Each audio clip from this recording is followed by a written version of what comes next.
We are very fortunate to have four strong leaders who have vast experience with condo associations. They volunteered today to share their knowledge, their expertise, and their ideas, and I'll introduce each of them shortly. The objective of this meeting is to share knowledge, really, to figure out how we can manage the fact that there's inevitable change amongst our associations, amongst our city. And so the format is as follows. I have a few slides to just sort of, make the stage. And then we're going to ask the panel 4 questions. They'll have the opportunity to answer those questions over about an 8-minute period, because we're going to stay on time. And then we'll have some audience interaction. There's 2 questions that can be asked by the audience, by the panelists after 4 questions. Hopefully we'll get through this and at the end have more time if you have more questions. Here are the 4 questions. How do we prioritize our responses to this change? What financial and operating strategies and processes can help us manage through them?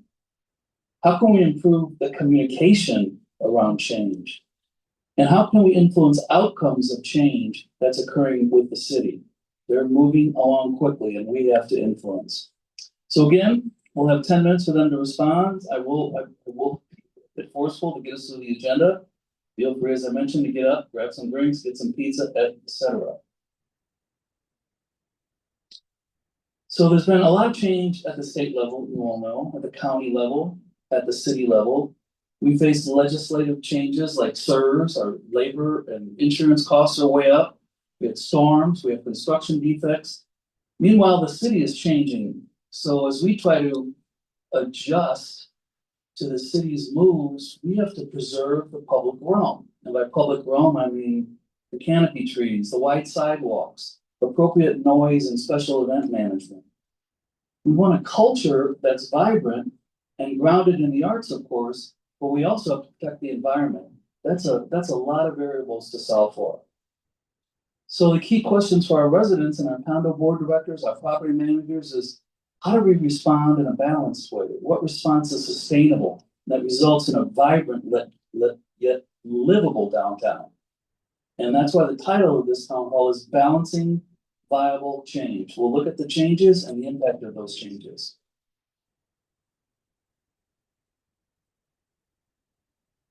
Oh, I thought I would see. Oh. Yeah. So what changes are we facing and what is the impact? You may have seen a documentary, it was produced a few years ago, it was pretty good. It's called the Sarasota Experience. Basically, it was photos and interviews with leaders of our community, and they discussed our ability to balance building development with the natural environment while creating and maintaining a community culture, basically a fabric for growth. And the point of the change is inevitable, but the point for us is, how do we balance that? How do we engage? We're aware of what let me just see. So residential development, these are some pretty significant facts. 1.8 square miles, 12,000 new residents, absorbed 2/3 of the city's population growth in the past 5 years. The growth is projected to continue at 25%, a population increase in 2027. With 600 plus units under construction, 1,800 planned, it takes 2 to 3 years to build a new building. We have sidewalk, street closures, we're staging and building. How do we adapt to that?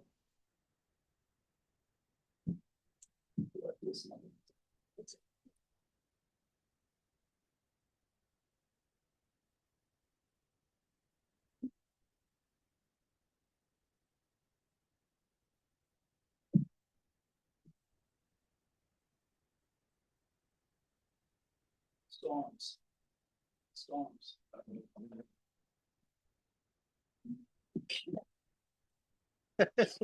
Light down.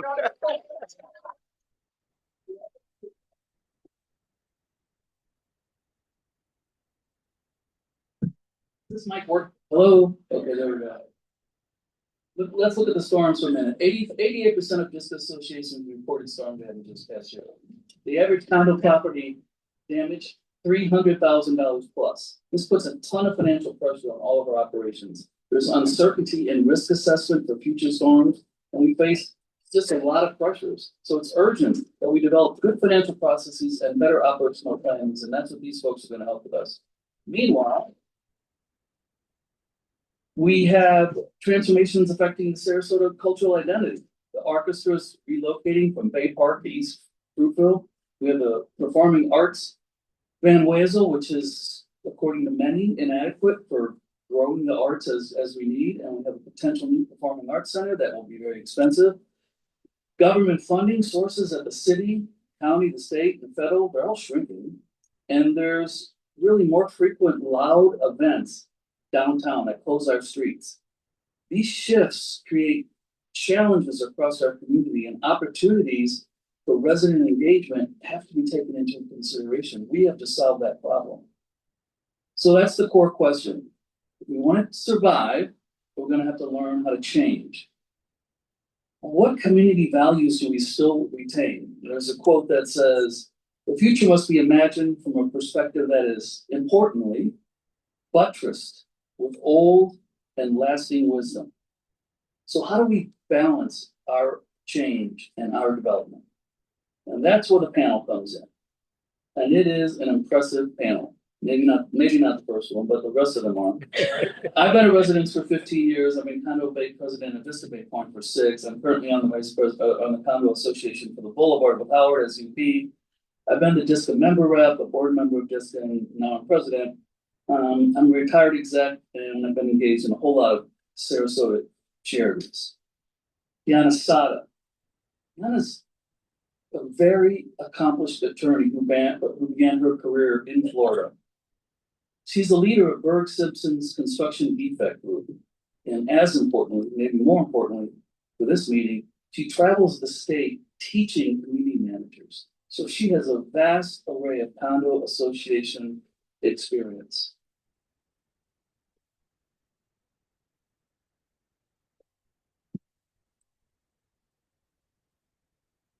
Howard Kilman, been president and VP of the Boulevard Condo Association over the past 3 to 4 years. This is a complex building, and we're introducing a new private club into it. It's a large building, and it's just right down the street.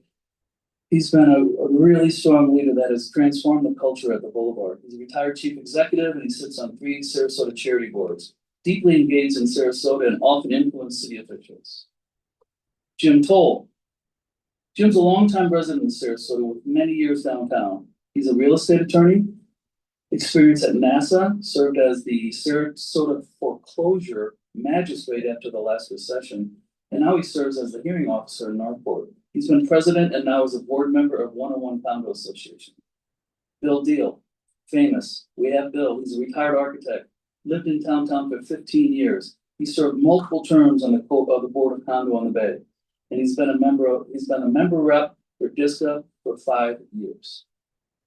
So the first question for our panelists: how do we identify which changes are essential versus optional for our associations?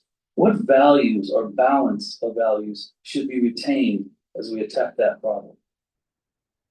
I'll start with you, Howard. First of all, you said that a very experienced panel when it comes to condos. I'm not that experienced when it comes to condos, although I've owned 19 homes around the world because I did a lot of corporate travel. This is only the second condo that I actually am part of. And I've been on the board for 3 years and president for the last 2. So, I mean, when I take a look at how to prioritize, obviously the first one is compliance. You got to make sure we're compliant with everything. Second one is safety and security. Got to make sure that our owners and if we do have some renters, they feel safe in the environment.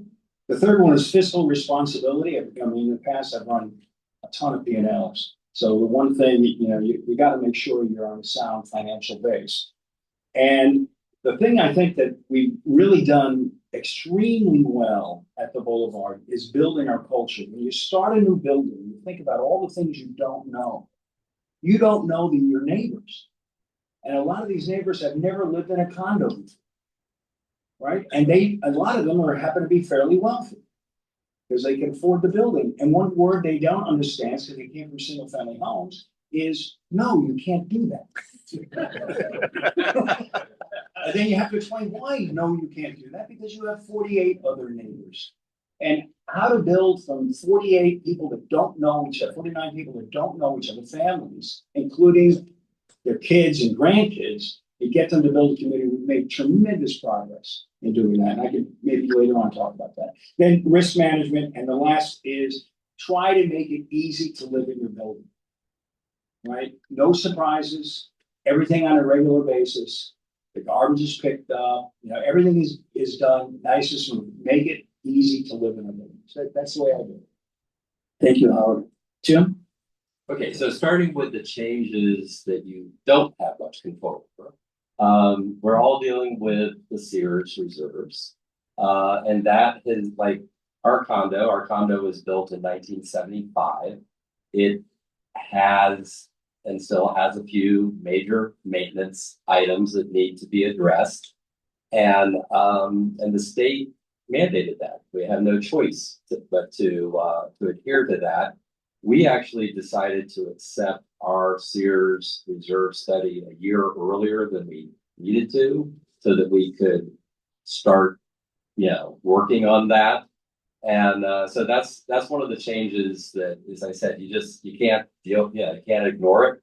You have to deal with it. And we're not the only condominium downtown that's a member of this association that was built in the 70s or 80s. So those condos are dealing with the same things we're dealing with. As far as the optional things, I think there's sort of two parts of that. One is the physical structure. And in our condo, what we've done is we've had a material alterations committee, which is a committee, I always say, really should be a committee more of the owners and of the board, because ultimately their job is to build a consensus amongst the owners to be able to get the votes that are required. We had, when I first purchased about 10 years ago in the building, we had 3 failed material alteration votes in a row. And so we kind of learned from those lessons and then moved forward. And then on the operational side, I think you just have, again, by reaching out to the owners and finding out what their desires are, you have to get a sense for what is the level of service that they are expecting, because there's a direct relationship between the level of service and what they're going to pay in an assessment. Thank you. Bill? I don't know how many of you are aware of where Condo in the Bay is, but I think we might be the largest condo complex in the city. Building was built basically in 1982. We have like 325 units, and we're right on the bay. So you talk about change. When the hurricane came, it was devastating to us. We had docks out in front of our buildings, and 32 boats flew away. And we thought that it was the end of the world, but that building held up well. Most of our damage was to common ground and the docks themselves and our pools and so forth. But in addition to that, I think if you look at our building, we're being encompassed by brand new condos all around us. Every single day, it seems like there's a new one coming up. And so that change has really affected us a lot. I just would tell you probably the most important thing in dealing with this is input, and input from every source that you can get. Not only the board members, but the owners, the vendors themselves, the city, and to take that information and determine what is essential and how much is it going to cost and how are we going to get it done, and what of it, the other being maybe fluff or something you really might have wanted to do, and just really make sure you understand the costs associated with that, because the cash register is running every day.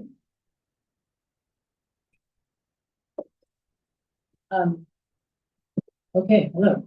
So I will give you the answer that I believe helps identify which changes are essential, and also give you a tip to minimize the number of changes you probably have to make.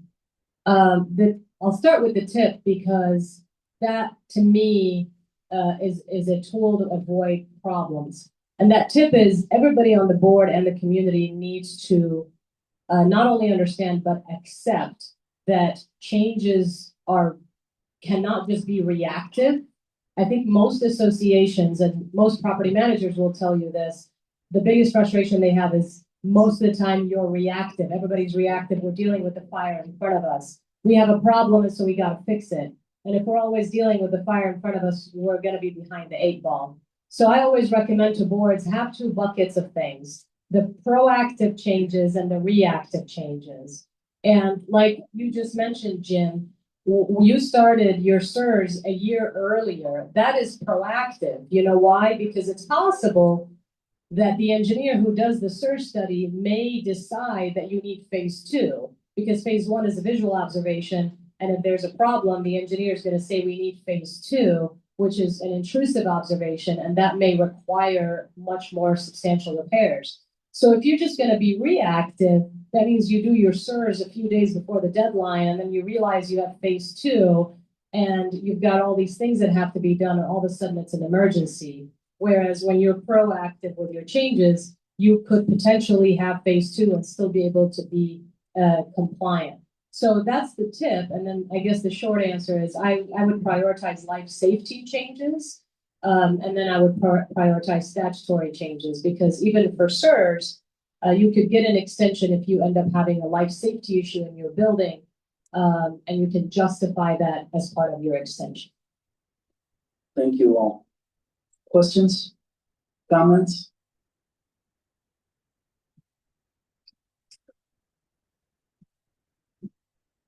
Someone has.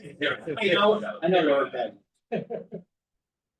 Howard knows me. You know, we're talking about internal, you know, within the condominium, whether we're talking about, you know, residents dealing with the change, those who aren't familiar with the way a condominium operates. And the other thing is the environmental, what's happening outside your condominium. And many of you probably know what's going on Lough Avenue with 1260 the Obsidian. I'm one of the residents of Bay Plaza. It's not going to affect our view of the bay, but it's a 1/4 acre lot. And they want to build this monster building that's going to be 100 feet taller than what any building in downtown Sarasota.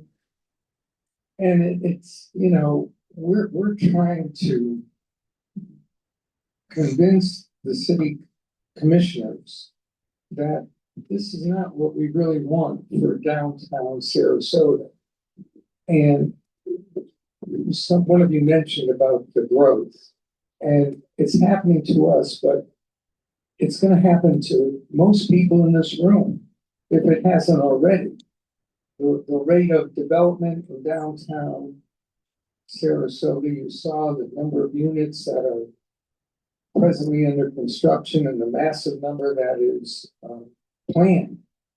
And, you know, the city commissioners voted in our favor on a lack of compatibility with the area. How long we're going to have that, I don't know. I mean, it's being appealed. And, you know, it's just something that I think everybody is going to have to deal with sooner or later, most of you. And it's difficult because, you know, many people have characterized Bay Plaza as, well, just a bunch of old rich people. And, you know, not my backyard. And I really appreciate the support that we've gotten from the Downtown Sarasota Condominium Association. And I think that's something that we have to think about, along with the other issues of noise, safety, and everything. How are we going to keep Sarasota the way it's been, and yet also take into consideration that there's going to be development. It's eventual. So if you all have any thoughts or ideas, I'd be interested in your comments. Thank you for the question. Howard? The city commissioners work really hard. I've been in a lot of these meetings and, they have a very difficult job because they're trying to thread the needle between keeping what makes Sarasota great for tomorrow, keep it where we have, the reason we all moved here is the uniqueness of Sarasota, and then managing the growth and doing something that's compatible. And it's really a hard job. It's really a hard job. But the advantage of DSCA, and I've seen it work in Sarasota at work and other buildings at work where they act as a conduit. And it's not just your one condo going and talking at the, even though you have really nice t-shirts and everything.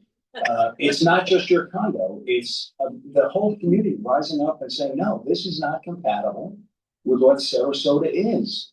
And that is not threading the needle. So, I mean, the thing is support DSCA and we band together and help the city commissioners make the right decisions. Thank you, Bill. Jim, please. Yeah, so, yeah, I would agree with you 100% that there's huge compatibility issue with the Obsidian. That being said, I'm gonna harken back to something that a planning board member, Bob Lindsay, said at a planning board meeting about 45 years ago. And that was, people cannot envision what the fully built city will look like. The zoning was in place many, many decades ago. And the zoning is actually, I mean, our building is 100 units an acre. We can't build 100 units an acre where we are right now. It's 50 units an acre. So if anything, some of the zoning has moderated over time. But if a developer comes in and they want to sort of stay inside the box, there's not a whole lot that the commissioners can do about it. And it's not their fault. You know, these decisions were made, you know, before someone were born. So Thank you. Bill, do you have any other? Okay. All right, let's move on to any other questions from you folks, please. How do we explain that nothing can be changed because it was agreed 45 years ago? I can quote, and I'll say the name, Liz Albert responding to me about 12 or 14 years ago, before the big construction started on the quay, after the first bankruptcy of the quay, and the city have just letting it go. She gave some gobbledygook to me about the planning and that was established. And then she said, but it's good for revenue. I never forgot that. Thoughts? Well, you know, money is money. So let's be honest. Okay. Money is behind a lot of things in this world. And if you don't like the city commissioners, we have an election coming up. And the thing is, the developers always contribute to the campaigns. Do you contribute to a campaign? Do I contribute to a campaign? So if you want to change, that's what starts. What advice? Well, let's talk about financial and operational challenges. So, you know, boards have a fiduciary responsibility to spend the owner's assessment wisely. So what are the realities, the tensions between the necessary investment, resident affordability? How do you hold that difficult conversation, which is required to build consensus for major capital projects? We spoke about storm and the massive impacts they've had, averaging 300, some over 1 million, population increases. That means we've got to solve for a number of things. We have the immediate impact on associations, the budgets, structural repairs, roof replacements, system restoration, all of these in many cases exceeding reserves. Then we have the insurance gaps, premiums and deductibles, coverage falls short, limitations that leave associations uninsured for future events. And then we have long-term financial planning needs. We've got to plan for our future events. We've got to update our reserve studies and enhance our maintenance protocols, higher reserve contributions. So how do associations fund the necessary recovery and resilience while maintaining affordability? This is, I think, one of our toughest challenges. On top of that, we have risk assessment. Boards face a lot of risk challenges. What are our vulnerabilities? What about our aging roofs? Inadequate drainage systems, structural vulnerabilities, mechanical issues. We then need professional engineers. There's a lot of smart board members out there, many are engineers, but in the end, we need professional engineers to evaluate integrity. Is it weather resistant? With more floods coming, we gotta think about wind, we gotta think about drainage. And as mentioned, preventive maintenance, that's just important. We've got to extend the life of the building, regular inspections, timely repairs, we've got to be proactive. So how do you sequence all these events, all these costs, while protecting the resident safety, and don't forget, protecting the property values? So that balance with immediate risk reduction, long-term costs, safety, et cetera, is a big challenge. So the question more specifically is, what financial strategies or processes help associations manage major change while maintaining the affordability for residents? Please. I'll start with, again, I like to talk about tips and the answer, right? The gentleman here, I'm sorry, I don't know your name, sir. You mentioned something about, most people don't know how condos actually work, and nothing could be farther from the truth. And I think that starting with educating people, it helps transparency, but it also allows people to buy in when you start talking about the balance of why your assessments are where they are versus not, lowering them to make it more affordable. So when we educate people, one of the things that is important to educate them, especially for new construction, is that developers, and I've noticed because of what I do for a living, developers intentionally often make your governing documents such that components are on the owner more than on the association. So they can advertise a low maintenance or low HOA fee building and get people to come and buy in this building thinking, oh, I just paid $300 a month and live in a luxury high rise. And then you realize that after attorneys look at your documents, they'll tell you, by the way, your documents are structured that the HOA just manages the palm trees on the pool deck. And we can't have that happen. So we got to now restructure everything, and all of a sudden everything goes up. So in new construction, my advice is manage expectations early by telling folks, hey, by the way, here are our assessments now, but we are looking into whether this is the right balance for our association. So people aren't comfortable budgeting a certain number per month for their HOA fees. And then the other thing is the board must educate themselves about the realistic things that are happening in that building. Don't save for the minimum, okay? So a reserve study is saying the windows need to be replaced in 30 years. Don't just start saving for the windows to be replaced in 30 years by saving the minimum amount. Chances are we're gonna have a hurricane. Unfortunately, chances are you may have a construction defect. Something is gonna happen. And so the tip that I will give is build what is akin to an emergency fund, just like any financially responsible person does, and do it in the savings account that we are all sharing with each other with a bunch of strangers. That's very hard for the board. I get that. But when you start managing expectations and teaching people early, it becomes easier. Thank you. Yeah, and I'm going to start with a tip also, like Diana did, which is maybe lay more of the foundation for the question, and that is, there's extremely talented people that live in these buildings. All kinds of people with vast professional background, and there's always a tendency of saying, Joe can do best for us. Don't do that. Don't do that. Hire good professionals. Hire a good, structural engineer if you need that type of work. Hire a good electrical or mechanical engineer if you need that type of work. Hire a good architect if you need that type of work, because almost anything you do in the city of Sarasota is going to require an architect seal on it. And then these people who are these talented people in the building, let them be the liaison, and let them be the engineer whisperer, the person who can then take what the engineer is telling the board or the CAM and then translate that into words that the owners can understand so they know what's being done. Because all this is necessary. You know, I mean, again, we can't dodge this. The one thing that is strange though is the statute makes us collect the money in Sears. It does not force us to spend the money, which I think is odd.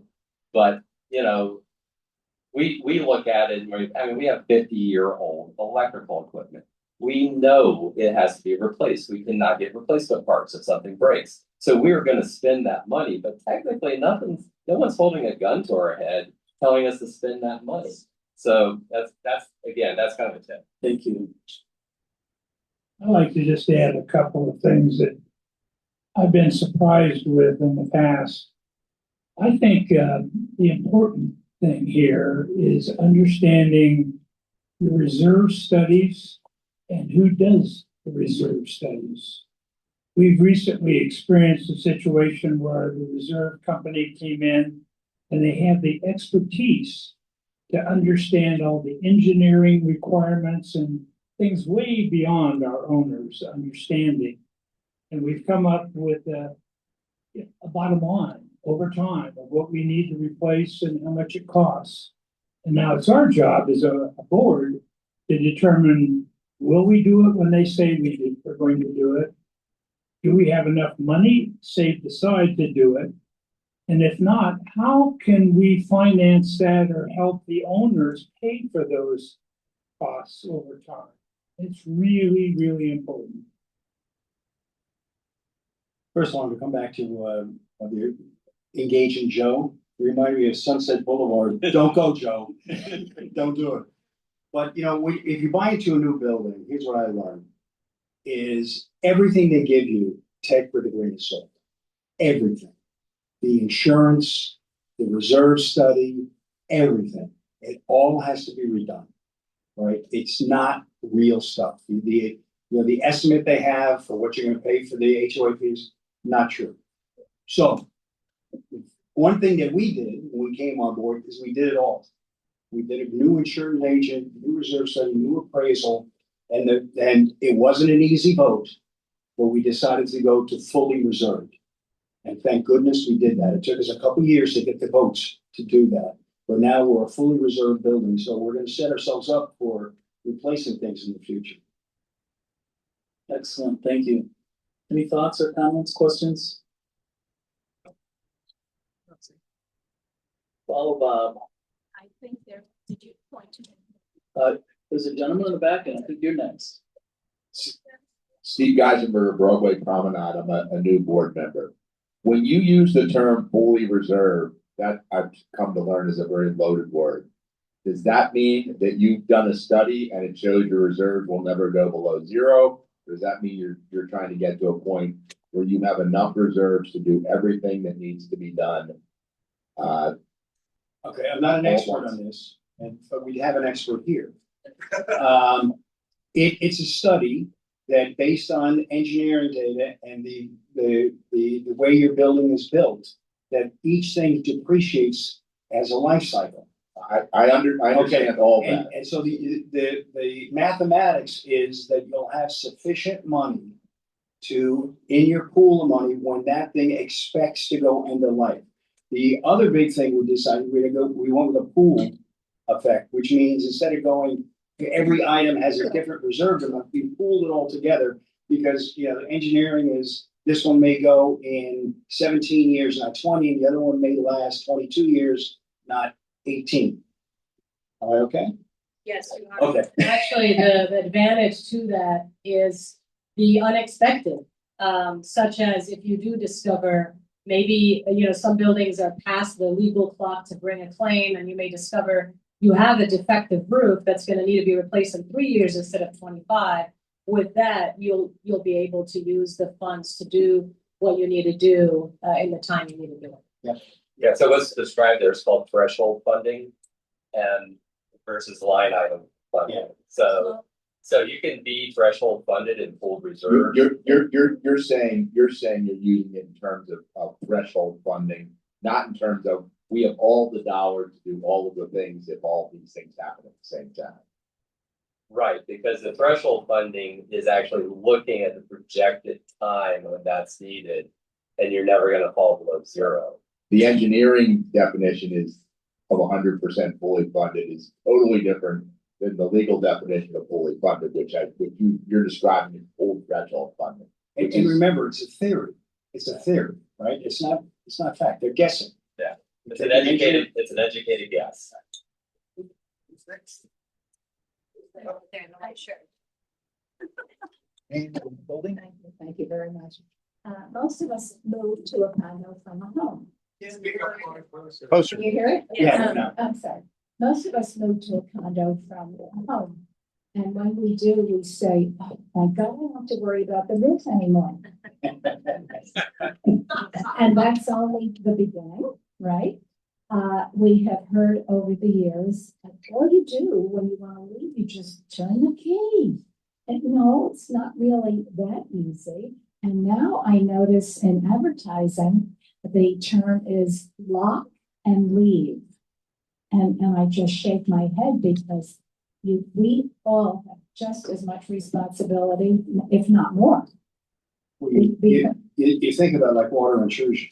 Exactly. Right? You walk away from your building, your unit, everything is fine. Mhm. The person above you, Mhm. something happens to the plumbing. Mhm. Or even Right. next door. And then you're gonna get damaged. Now you're gonna have to go after their insurance company, and then the building's insurance company, you have to go for the common area. We just installed, this is one of the things that we did, we installed a water detection system in every unit, in every common area, and all of our utility closets. So I don't know, Paul, how many warnings have we already got? 25 in the last 6 months. 25, these are 25 incidents that could have been potentially big issues that get notified by your phone that the staff goes in and automatically turns the water. Right. It's an investment. It's It no costs money. easier than a home, it's no We're- easier. Discussing that right now. But my point is what you said. We are uninformed. We are uneducated, the vast majority of us. We really are when we buy a condo. We're in a dream world. I mean, look at all that we're talking about right now. So somehow we have to bridge that gap between what we're hearing from the realtors as well as what we're reading from the developers and what actually exists when you live in a condo. You didn't read the documents? But the documents all had to be changed anyway. To keep in line with the word something, in a condominium, what most people don't realize when they buy it, you're right, everybody's like, I don't have to worry about the roof anymore. You actually do have to worry about it, but you have to worry about it with everybody else because you're all saving for that roof. Everyone has an undivided interest in the common elements, but that is not a free interest in property. There's nothing free. The real estate attorney here can probably back me up on this. You are all saving in one big piggy bank for that same roof. It's just a much bigger family than your single family home. Really is the easiest way to describe it. And I'm somewhat optimistic. I think the one advantage of the mandatory serves is that a buyer who really cares, it's not just like, oh, look at this view, I love this, but they really want to try to figure out what they're buying. They'll just be able to look at the Sears and the non-mandatory reserve study and the financials, and it should tell the picture. It should be, and much better than has ever been able to be described in the past. This leads into the next section actually pretty nicely, which is focused on governance, board governance. So board leadership, the critical role is developing a bridge between identifying what improvements are necessary and then gaining resident support for those improvements. So effective boards, they adapt their communication, their structures, their processes, they develop strategies so they meet new member needs. And by the way, there's a bunch of regulatory requirements in addition. So this is going to lead to a question of what are some of the best practices and what are some specific examples that are learned when it comes to board leadership and change management. So effective boards help the residents understand the costs. There's a lot of transparency. They help them understand the effect of these costs on the property values as well as the community viability. The residents can assist in assessments, they can question priorities, they can fear that improvements will price them out of their homes. Effective boards educate members about these vulnerabilities and the risks and the consequences of deferring action. They present options and invite member input and they stay transparent about the trade-offs and the constraints. Plus, you have to take into account that major improvements take time and strategic phasing is going to be required. So the question leads to, how does transparency help? Residents are more likely to support change when they understand the reasoning behind it. They can ask questions and express their concerns. So the third question is, how do boards effectively communicate change proposals to residents and, as importantly, build consensus on those? Bill, you want to start, please, Bill? Sure. Being on the board a couple of times at Condo in the Bay, I think the thing that kind of surprised me and continues to surprise me is, how do you deal with the people who don't agree? You know, you got this consensus of people that say, yes, I think we should do this. And then you have this extremely loud voice. Sometimes it can be one or two people. They come up and raise, holy, you know what, online, in meetings and so forth. So I think it's important that you know how to deal with those issues as it relates to this. We've had situations where it's something as simple as changing the color of the building. It would be like World War II. Figure this thing out. Who wants gray? Who wants white? How do you decide? And so forth. The issue really boils down to being transparent as you can as a board. Give them options for input and take that into account. But when bottom line gets to the bottom line, it's all the board's decision, and you've got to just know that. Thank you. Deanna? Sure. Do we have any lawyers in the audience? Okay, good. So nobody's going to throw a pen at me when I take you back to law school. There is, unfortunately, in law school, they teach you something that sounds awful in the beginning, but it's so incredible for boards to use. And that is this thing called the IRAC method. IRAC is IRAC, and it's issue, rule, analysis, conclusion. And at first I was like, I chose the wrong career, get me out of here. And then I realized it's a really great tool for everything in life, especially board transparency and communication with the membership. If you as a board just start word vomiting in your planning meeting, you're going to look disorganized. You're going to probably cause more confusion, and people may lose trust in your leadership to literally take care of the shared piggy bank that a bunch of strangers are putting money into until you become friends. And even then, it's a scary thing. So when you make it organized, it makes people gain trust in you and trust that you actually thought of everything. Let me give you an example. SIRS. Let's say that is now on the table. As a board, even if you don't tell people, hey guys, here's the IRAC method, just do it that way.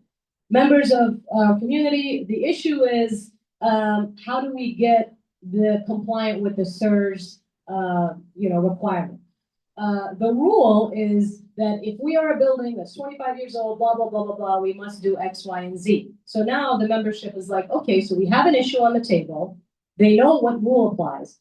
The analysis is as follows. We as the board looked at this company and that company, and they said X and Y and Z and whatever. And after we analyzed, we came up with a conclusion that the way we're going to do it is we're going to start a year early, yada, yada, yada. When you organize your thoughts that way, it helps with transparency significantly, but it also makes people be like, they know what they're talking about because they understand you. You can, if I start speaking another language right now, I could say the most beautiful poem, and if none of you understand me, the words that I say don't matter, right? So when you break it down into an organized method, it makes people understand you, they trust you, and that helps with transparency. Excellent, thank you. Yeah, and I'm going to piggyback again on what Diana just said. So getting the process established up front is absolutely monumental. You know, I talked about we've had for years this material alterations committee. Anyone who knows our building knows that it looks substantially different than it did 5 years ago.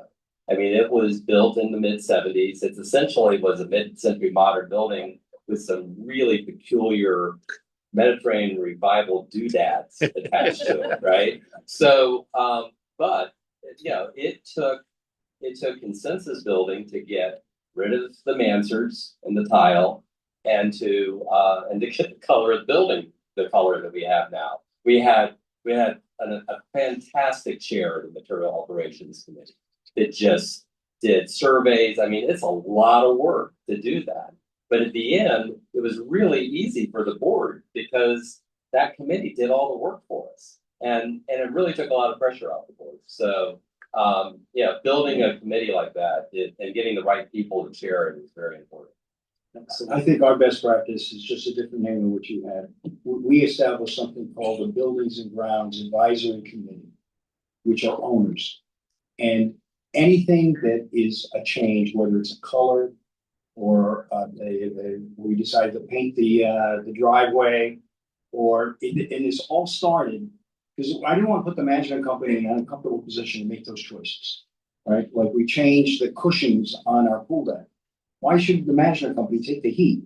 It should be owners that take the heat. If you don't like it, get involved. And if someone comes and says, I don't like the color of the cushions, I said, well, get involved, right? 40% of our owners are involved in a committee in our building. And, I can tell them it's really cheap. It's really easy from the cheap seats. Get involved. And it all started because we had cracked tile in the elevators and we couldn't make a decision on what tile to put in the elevators. And it went around and around and around and I said, I'm not doing this again, right? Thank you. Questions, comments, folks?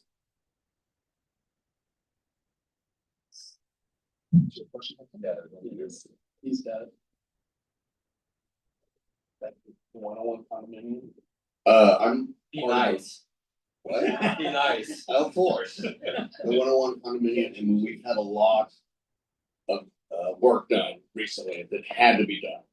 Because there was leaking, there was stucco, that sort of thing. But when projects come up that come to us as board members, smaller projects like landscaping, I say, does it help the community?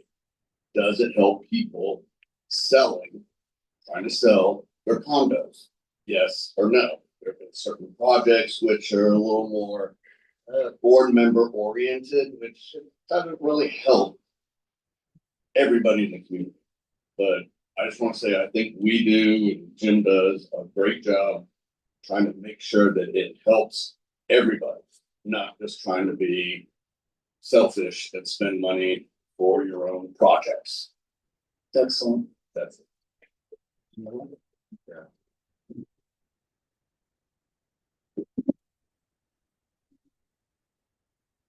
We're the Embassy House. We're 51 years old. We have the largest green space on Palm Avenue. Can't hear. Oh, I'm sorry. We're Embassy House. We're 51 years old. We have the largest green space on Palm Avenue. If you've seen us, we're on the corner of 41 and Palm Avenue. What I want to say about some of the things is we focus on the fiduciary duty of the board. A number of boards over the years have been very good about that, especially about the reserves. We were very fortunate when the milestone came through. As a 51-year-old building, we only had a few phase one issues. Explaining that to some of the people in our building was very interesting because eventually they heard about other friends. We had a roof that was not due for 10 years. The insurance company made us change it. We had people yell at us, well, I live in Nebraska. We don't deal with this. I live in get a new insurance company. That didn't happen. We were very straightforward with that. And I think a lot of people eventually, except for a lot of new people, as you made comments, the new people moving in assume when they move into a condo, they can do whatever they want. Well, the building structurally, we have an engineer who knows our building from the top of the floor down to how far it goes below the ground. They said, you can't do that. And people sit there and say, but I want to do that. And he said, well, you can't do that, kind of thing. So we face that as a board. But I think overall, we've been very transparent, but we also focus on our fiduciary duty. And also when we set up a budget, we tell people ahead of time, this is what we're facing. Like, we have a manager who's very good. We have to pay her to make sure we keep her. You know, because we know people have a hard time keeping good help. We're not gonna lose good help. And they don't wanna do without good help. So there's a lot of things we hit. The big thing we're hitting right now is the owners own the windows of the building. We have a 4-year and we have a 12-year set of buildings that have to be replaced. We did a lot of work. The board did a lot of work. Our building and infrastructure people did a lot of work. And, you know, we're going to go through with having our building completely redone within the next 2 years, hopefully. But again, like I say, the board has to be ahead of its time, as we were. We always kept our reserves. We never had to worry about to keep up our reserves when it was required because we always did it. The few times we had to do assessments, it was very low. We just found out our elevator is, people say, you ran out of parts. It has to be done a little bit ahead of time, but not a great deal. It's going to cost people. You know, the assessment's not going to be that great, and it will make sure the elevator is done right. So we've always been very forthcoming, but I think what we're hitting is a lot of people coming in now that just say, well, this is my apartment. I'm going to do whatever I want. I'm going to knock out walls. I can take this out. No, that won't support the building. Well, nobody told me that. So, well, you didn't ask.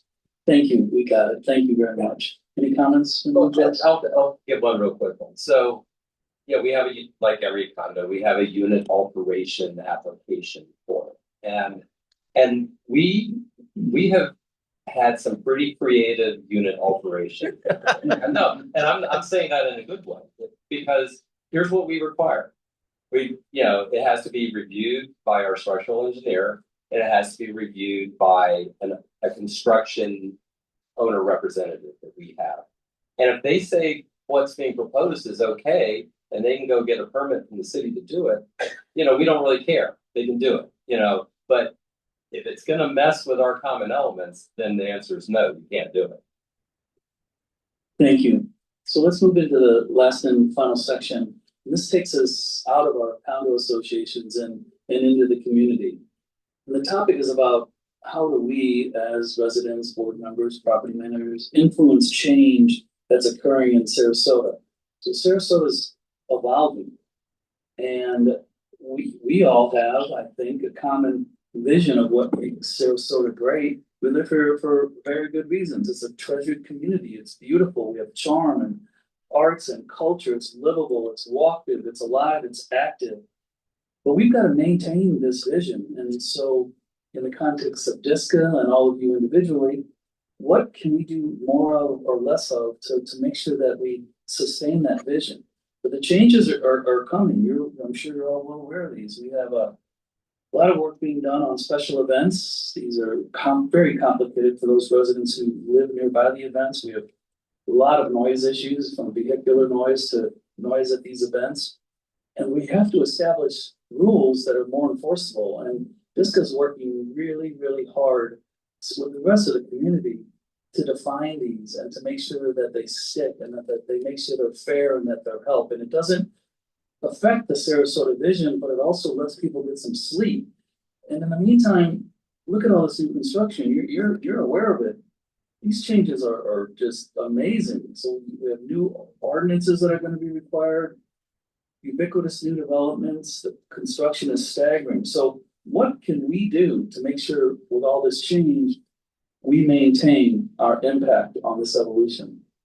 There's lots of opportunities on where we can spend our time. DSCA is touching every one of these.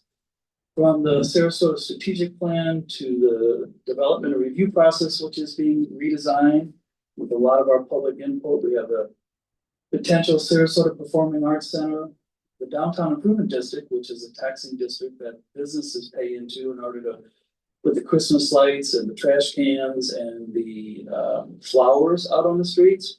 They're interested in growing their revenue, having a more impact on livability, but they're going to approach that by asking residents to pay into this. So there's a potential new tax that's being considered. We have to be all over that. We have a comprehensive plan that's being updated, especially the transportation chapter.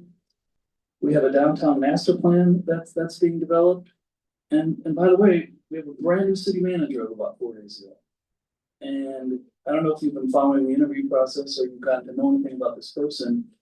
I believe it was a really good decision. I have one quote from her that I think indicates we've got some real potential here. She says, "I understand the importance of being a visible, engaged city manager who communicates clearly, builds consensus, and partners effectively with elected officials, residents, businesses, and regional organizations." So there's a chance here that this woman is going to have the maturity and the engagement and the collaboration skills necessary to help us manage the change. She's going to be the interface to a lot of our city officials and of course the city staff and to some extent the commissioners.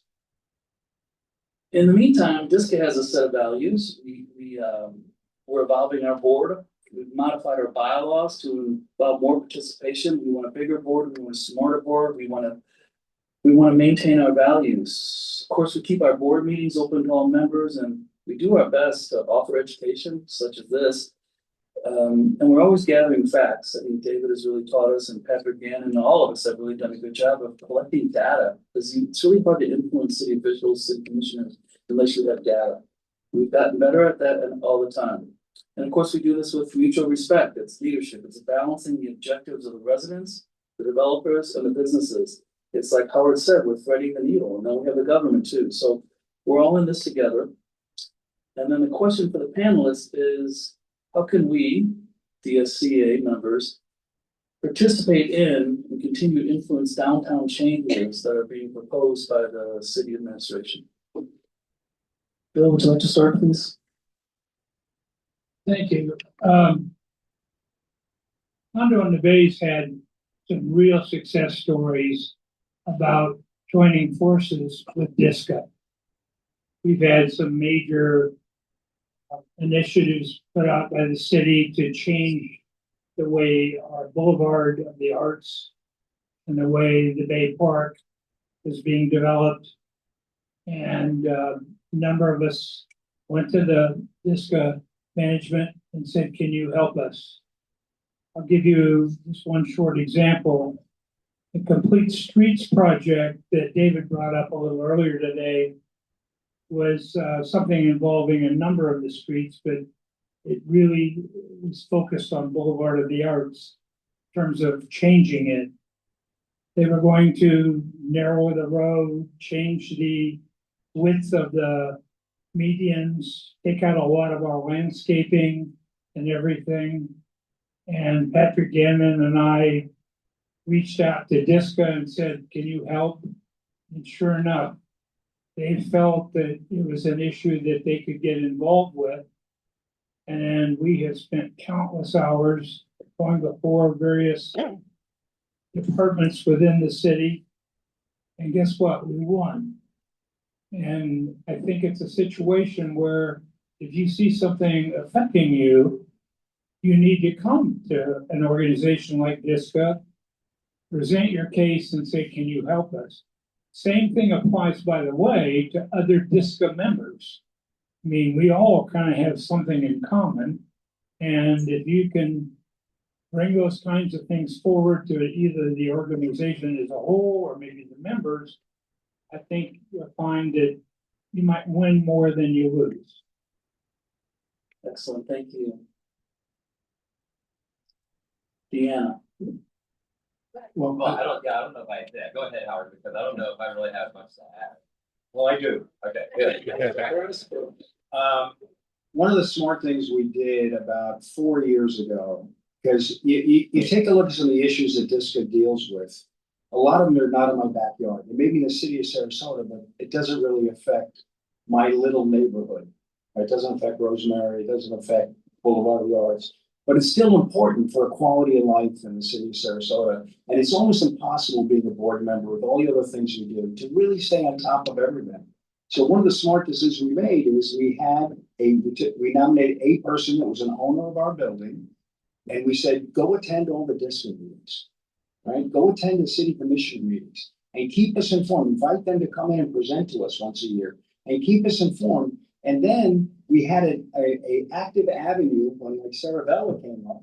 And we were actually able to make some significant changes in the plans of that building to the benefit of the neighborhood and quite frankly, being our direct neighbor, the benefit of us. Thank you. In the interest of offering something, Howard, that is, kind of goes along with what you were saying earlier about be involved, be educated and stay on top of things. In the interest of offering something a little bit different that may have a similar domino effect. Obviously, laws affect all of us. And sometimes when we are in our small little bubble, we think, how can we influence our lives right here in our small little bubble? But the reality is what Tallahassee passes affects all of us too, right? There's that domino effect. And when we think of the domino effect, we can all realize, hopefully, that developers and builders, and I don't hate developers. I just don't like the bad ones, okay? Developers and builders have a lot more power up there because us homeowners, we are smaller in numbers and this is not our business, right? We are doctors, lawyers, accountants, retired, whatever it may be. We're not all up in Tallahassee pressing change. But that is actually very important. And I just want to give you a brief example. The Florida Building Code keeps changing, but the Florida Building Code has architects, engineers behind it that are not going to say, yeah, that's fine. Let's just make a high rise out of wood framing. They're not going to make it less, stringent just for fun.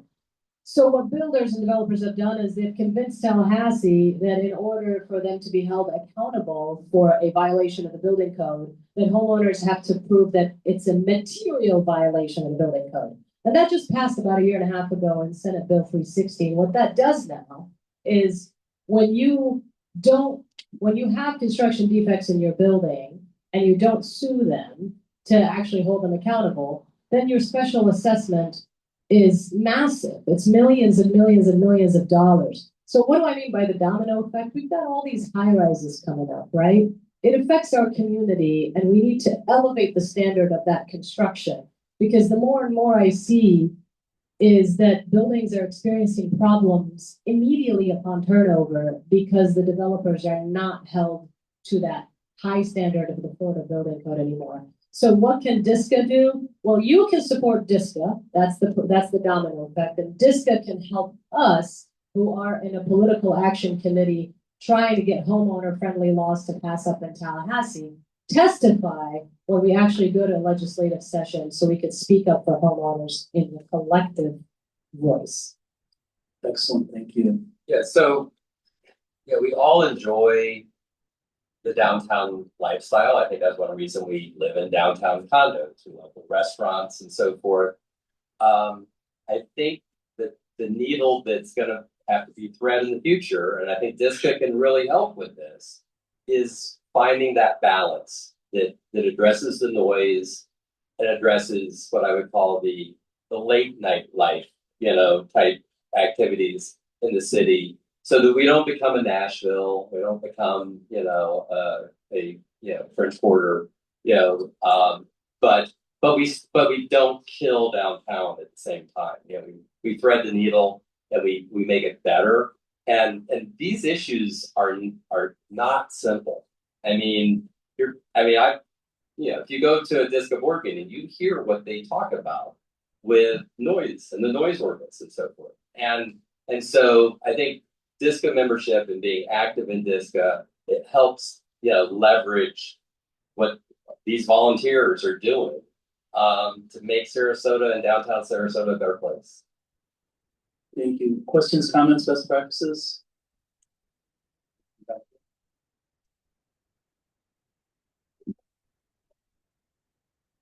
Jim Lampel, Jewel. As many of you know, when you pass the Jewel downtown, we have significant repairs to our stucco, which might last another 10 months. That all came out of the 558 report that we produced with an engineer and about $1 million worth of work in Tallahassee. I want to also let you know that we have a commissioner who is very defensive and helpful for the neighborhoods and especially the downtown condo associates. And that would be Jen Ahern Hodge. Commissioner who always shows up.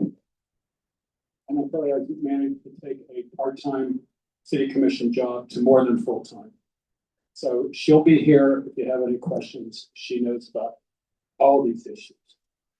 The other issue I'd like to say, the other thing I'd like to say is we have plenty of pizza and beer. So stick around after the meeting. And thank you. Thank you, John. Any other comments or questions? So one of the changes that we made, oh, please. A little late. No worries.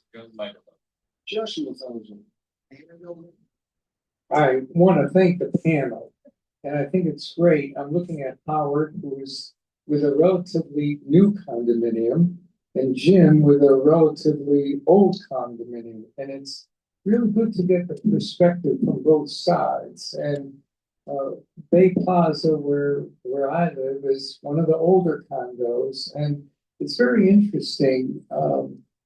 Personally, I think the structures built 40 years ago were a lot more solid than what they're putting up today, but that's another issue. But it's, you know, I listened to Howard, and they're going through, you know, new residents, relatively speaking, and not having a familiarity with condominiums. And I look at our condominium, we have some residents who have lived there 30 plus years, and they're on a retirement or pension that is not nearly as expansive as what people are retiring with nowadays. And the boards have to be very cognizant of this, that, you know, some people, they think of the reserve and say, well, I'm not going to be alive. Why should I be paying money now for those windows that have to be replaced 30 years from now? And then there are others saying, you know, I can't afford the way the condo fees have gone up so much. I didn't anticipate that when I bought here. And granted, some of them can most afford it, but that's another issue also. But it's very interesting to listen, and I just thank you, because we all have our own situations, but there still is a commonality that I think DSCA can really help us all. Thank you.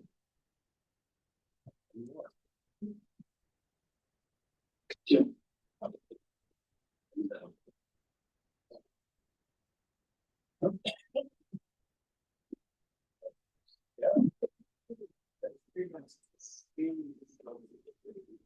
Hi, Nancy Harris, Sunset Towers. And currently there are 7 cranes just in our local vicinity. There is a projection of about 100,000 more residents coming in over the next 10 years. And most of them are going to be focused down in the central area. What the heck are we going to do? I don't know.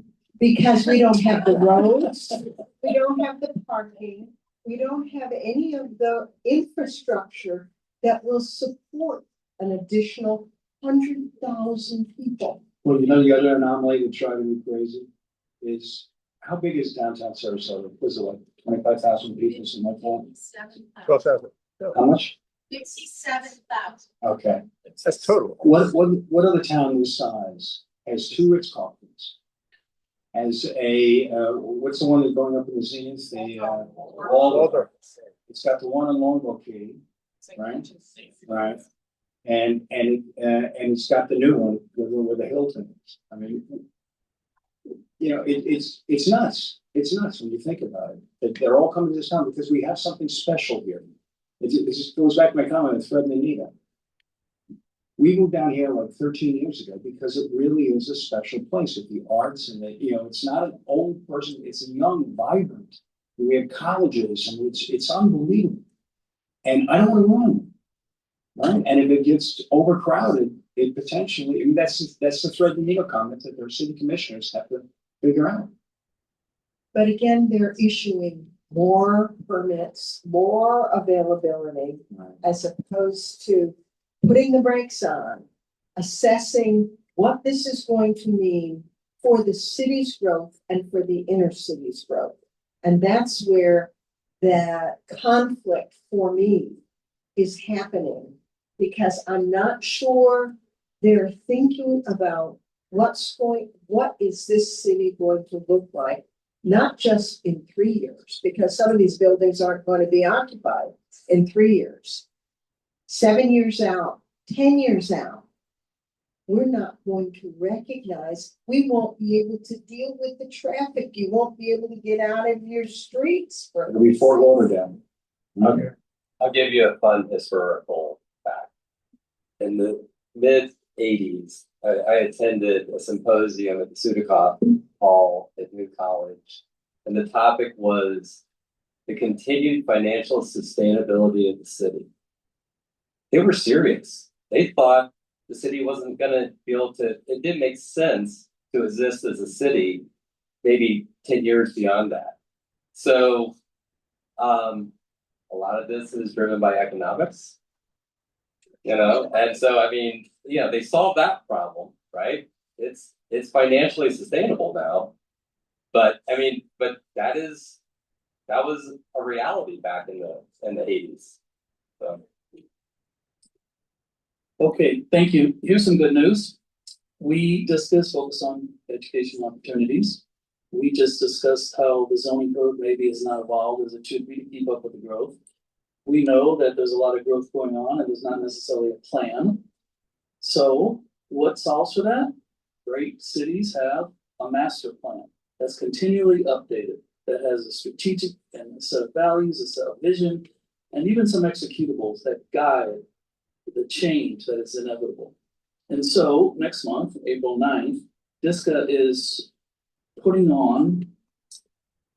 bringing to the Sarasota Garden Center a focus on the Sarasota Master Plan. Now, it's not going to discuss what's in the plan, but it's going to bring in a number of experts. The title of the seminar will be Master of Our Destiny. What is a master plan and how do they work?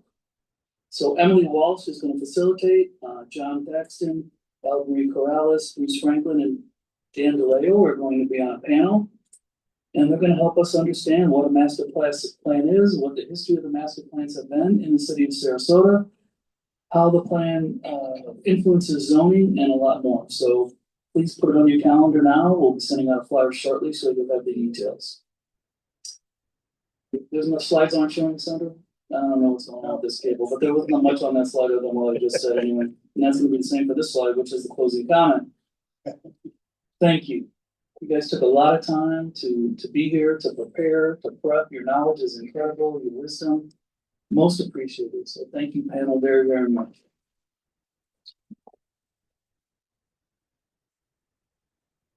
This meeting would not have happened if it wasn't for our President Emeritus, Patrick Gannon. We've been busy, very busy, and we had this event in April, and David Lowe and I were telling Patrick, I'm not sure we're going to be able to pull this off, and he wanted to do this about 3 weeks ago. But he put the time and effort in to develop the agenda, the slides, the format, find the panelists. He had a lot of help from Bob Firth and Jim Lample, myself too. And Jim donated the pizza and beer tonight. Oh. I donated the wine, so drink the beer. Now, Patrick Gannon has a final toast, so I'm going to read it. You wrote it, I'll read it. Let us all, as an intentional community, raise a toast to working together for more harmonious and viable outcomes in the balanced growth of downtown Sarasota. Cheers to that, Patrick. Cheers. Thank you all.